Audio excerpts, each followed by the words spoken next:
Hello everyone, welcome back to Stock Market Meridian. Today is 15th July 2026 and you're watching today's post-market report. Let's begin our video with today's market action. Today, our markets opened with a slight gap up and initially witnessed a strong rally. But at around 12:45 pm, we saw a sharp sell-off that dragged the indices to the day's low, most likely due to profit booking. During the final hour, buyers stepped in once again, helping the markets to recover and closed in the neutral to positive zone. The encouraging part is that Nifty 50 once again managed to close above the important 24,000 level, which continues to be a positive sign for markets.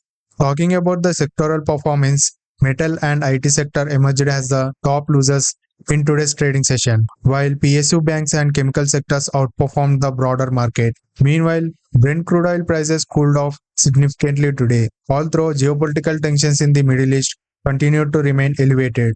Now let's move to today's biggest market updates. The Union Cabinet has officially approved the most awaited India Semiconductor Mission 2.0.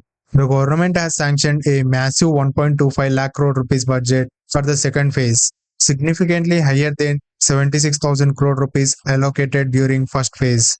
This clearly shows India's aggressive commitment to become a global semiconductor manufacturing hub.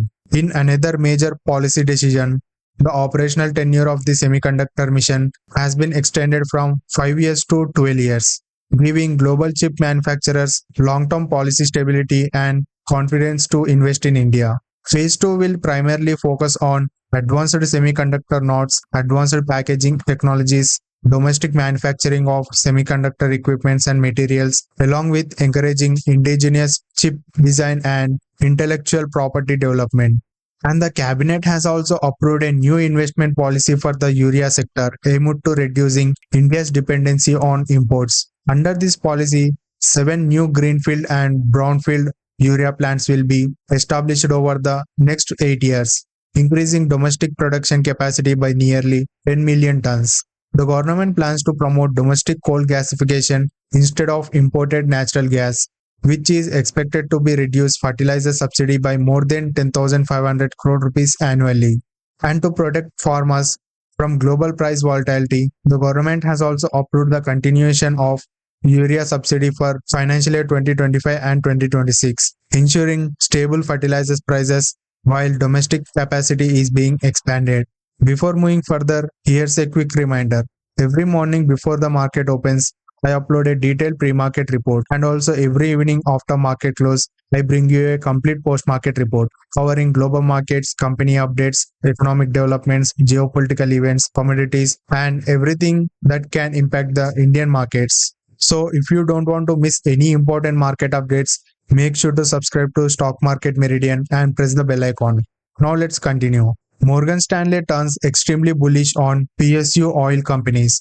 According to the latest broker radar reported by NDTV Profit, Morgan Stanley continues to maintain an overweight rating on India's major PSU oil marketing companies. For Indian Oil Corporation, Morgan Stanley has increased its target price from 202 rupees to 217 rupees, indicating a potential upside of nearly 58%. For Hindustan Petroleum Corporation Limited, the brokerage has raised its target price from 511 rupees to 588 rupees, suggesting around 52% upside. And the Bharat Petroleum Corporation Limited, the brokerage target has also been revised upward from 385 rupees to 444 rupees, implying almost 46% upside. Morgan Stanley highlighted 3 major reasons behind its bullish outlook. Global fuel markets have successfully survived multiple macroeconomic shocks. The refining cycle still has significant room for expansion. And third is tight global supply is expected to keep refining margins structurally higher for a longer period. Overall, Morgan Stanley remained highly optimistic about Indian refining sector and expects strong long-term growth. Next, HSBC initiated coverage on Pidilite Industries. Shares of Pidilite Industries gained during today's trading session after global brokerage HSBC initiated coverage on the company. HSBC has started coverage with a buying rate, expressing strong confidence in the company's long-term growth perspective.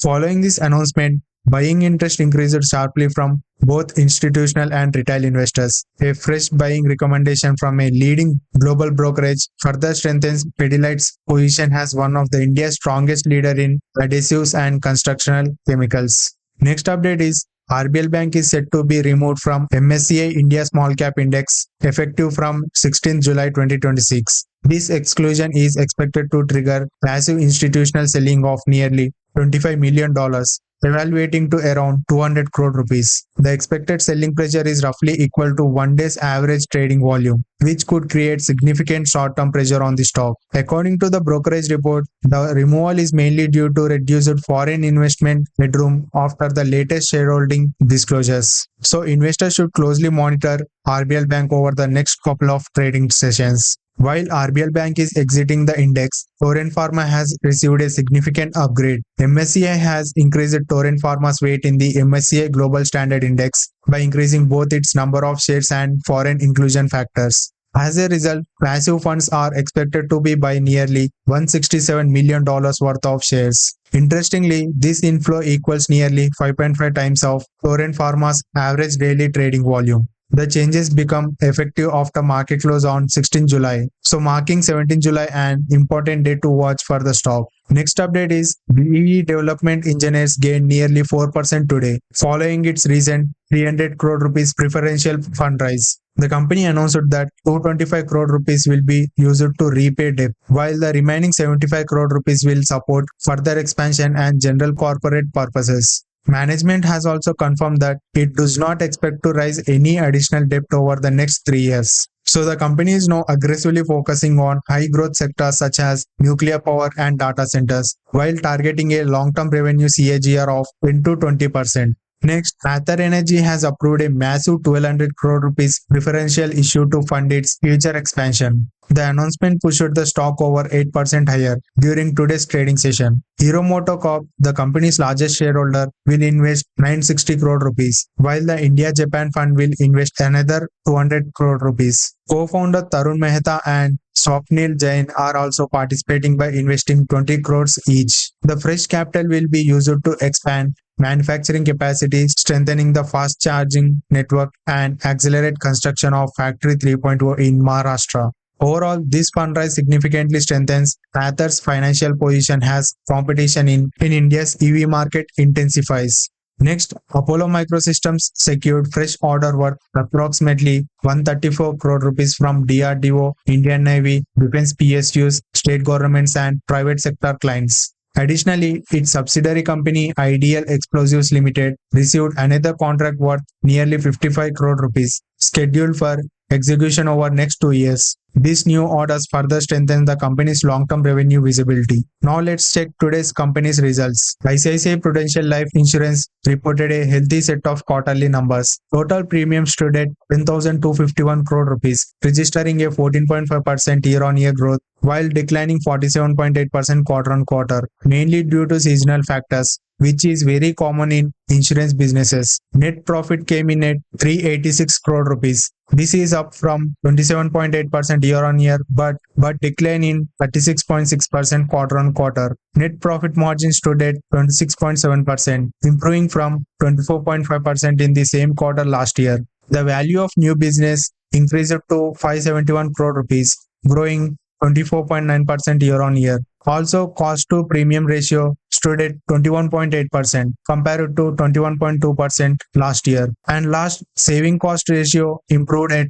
13.6% from 14.1% last year. Overall, the company delivered a strong quarter with healthy premium growth and improving profitability despite normal seasonal weakness. Next, Union Bank of India also reported strong quarterly performance. Total income stood at 32,660 crore rupees. It's slightly down from 0.04% year-on-year, while growing 2.17% quarter-on-quarter. Gross non-performing assets improved to 2.65% compared to 3.52% year-on-year and 2.82% quarter-on-quarter. It's better. And net profit declined further 0.47%, improving from 0.62% year-on-year and 0.48% quarter-on-quarter. Net profit came in at 5,641 crore rupees. This is up from 27.4% year-on-year and 2.5% quarter-on-quarter. Net profit margin stood at 17.27%, compared to 13.85% year-on-year and 16.84% quarter-on-quarter.